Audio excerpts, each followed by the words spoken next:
서론 및 충격적인 현실. 지금부터 여러분께 충격적인 사실을 공개하겠습니다. 이는 여러분의 거실이나 침실에서 매일 아침 일어나고 있을지도 모르는 일입니다. 스스로 건강관리를 잘하고 있다고 믿는 사이 여러분의 혈관이 파괴되고 있는 패턴에 대해 말씀드리려 합니다. 저는 20년 경력의 심장 전문의 클레어 휘트모어 박사입니다. 그동안 저는 의사의 지시를 철저히 따르고 약을 거르지 않으며 매일 혈압을 측정하는 모범적인 환자들이 예방 가능했던 뇌졸중으로 인해 수술실로 실려오는 것을 수없이 보았습니다. 이는 투약이나 진료의 오류 때문이 아닙니다. 아무도 알려주지 않은 집에서 저지르는 두 가지 치명적인 실수 때문입니다. 오늘 제가 공유할 내용은 기존의 혈압관리 상식과는 상반될 수 있습니다. 대다수 의사나 제약회사는 이 사실을 잘 알지 못하거나 알리고 싶어 하지 않습니다. 하지만 저는 수많은 뇌졸중 환자를 직접 목격하며 더 이상 침묵할 수 없음을 깨달았습니다. 영상 마지막에는 집에서 혈압이 급상승할 때 즉시 취해야 할 조치와 그 근거를 이해하게 될 것입니다. 왜 혈압이 오르는지, 왜 약 복용보다 타이밍이 중요한지, 그리고 왜 기존의 조언이 위험할 수 있는지 아는 것이 여러분의 생명을 지킵니다. 다음 30일 이내에 발생할 수 있는 뇌졸중을 예방할 수 있는 이 정보에 집중해 주십시오. 혈압의 역동성과 신체 반응, 구체적인 행동 지침에 앞서 혈압이 급상승할 때 몸 안에서 실제로 어떤 일이 벌어지는지 이해해야 합니다. 혈압은 키나 혈액형처럼 고정된 수치가 아닙니다.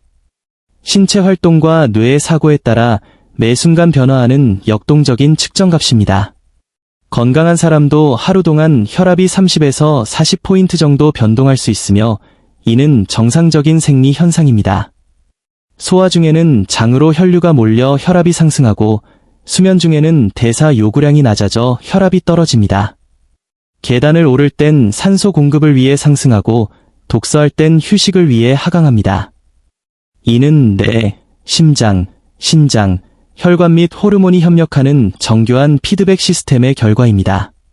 심리적 요인과 스트레스 반응 중요한 점은 뇌가 신체적 요구뿐만 아니라 정신적, 감정적 요구에도 반응한다는 것입니다.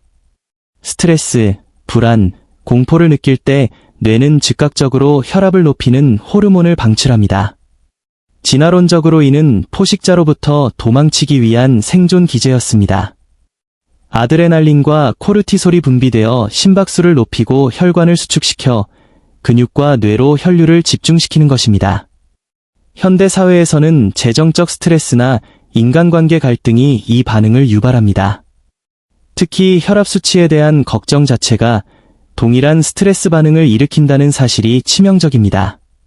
뇌는 실제 위협과 심리적 불안을 구분하지 못하므로 불안해할수록 혈관은 더욱 수축하고 혈압은 상승합니다.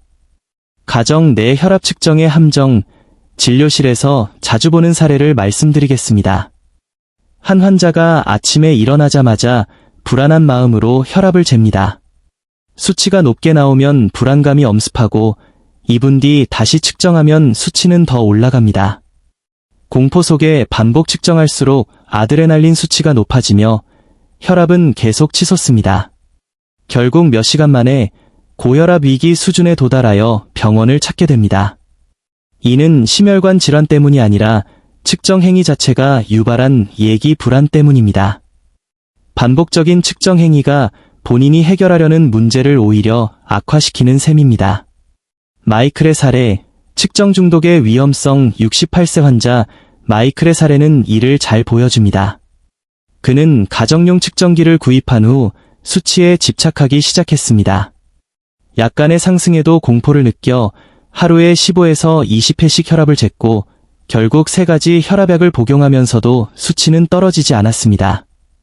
만성적인 불안은 일시적인 상승을 넘어 혈관 구조를 변형시키는 혈관 리모델링을 초래합니다. 뇌가 계속 혈관을 수축시키라고 명령하는 상황에서는 어떤 약물도 효과를 보기 어렵습니다. 저는 마이클에게 2주간 측정을 중단하게 했고 불안이 사라지자 그의 혈압은 정상으로 돌아왔습니다.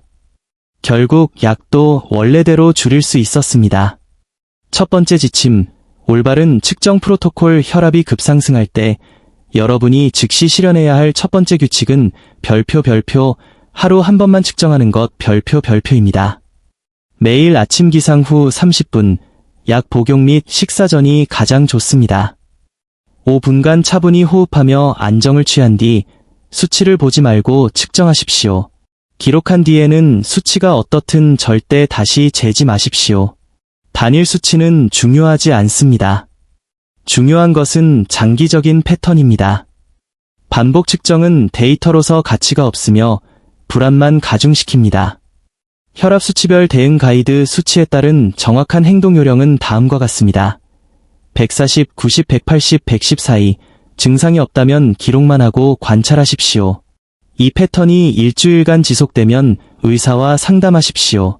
응급실에 갈 필요는 없습니다.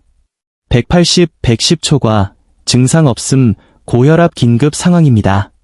당일 중으로 의사에게 연락하여 약 조절을 논의하십시오. 180, 110 초과 플러스 증상, 두통, 흉통, 시야장애 등 동반, 고혈압 응급 상황입니다. 즉시 응급실로 가야 합니다. 두 번째 지침, 투약 타이밍과 서카디안 리듬. 두 번째로 중요한 조치는 별표, 투약 타이밍 재검토 별표입니다. 혈압은 24시간 주기에 서카디안 리듬을 따릅니다. 수면 중에는 낮아졌다가 기상 2시간 전부터 급격히 상승하는데 이를 아침 서지, 모어닝 서지라고 합니다. 고혈압 환자, 특히 60세 이상에서는 이 상승폭이 매우 큽니다. 실제로 뇌졸중과 심장마비의 약 50%가 오전 6시에서 정오 사이에 발생합니다. 72세 헬렌의 사례가 대표적입니다. 그녀는 아침마다 약을 복용했고 낮 수치는 완벽했지만 정작 가장 위험한 아침 시간대에는 약효가 미치지 못해 뇌졸중을 겪었습니다. 해결책은 간단했습니다. 약 복용 시간을 밤 10시로 옮기는 것이었습니다. 2019년 희귀아, 하이지어 임상시험에 따르면 혈압약을 취침 전 복용할 경우 아침 복용 대비 심혈관 사고 위험이 45% 감소하는 것으로 나타났습니다. 물론 이뇨제처럼 아침에 복용해야 하는 약도 있으므로 반드시 의사와 상의하십시오. 의사에게 희귀아 임상시험과 시간요법, 크라너세러피를 언급하며 복용 시간 변경의 적절성을 문의하십시오. 24시간 활동 혈압 측정, ABPM을 통해 자신의 정확한 혈압 패턴을 파악하는 것도 매우 현명한 방법입니다.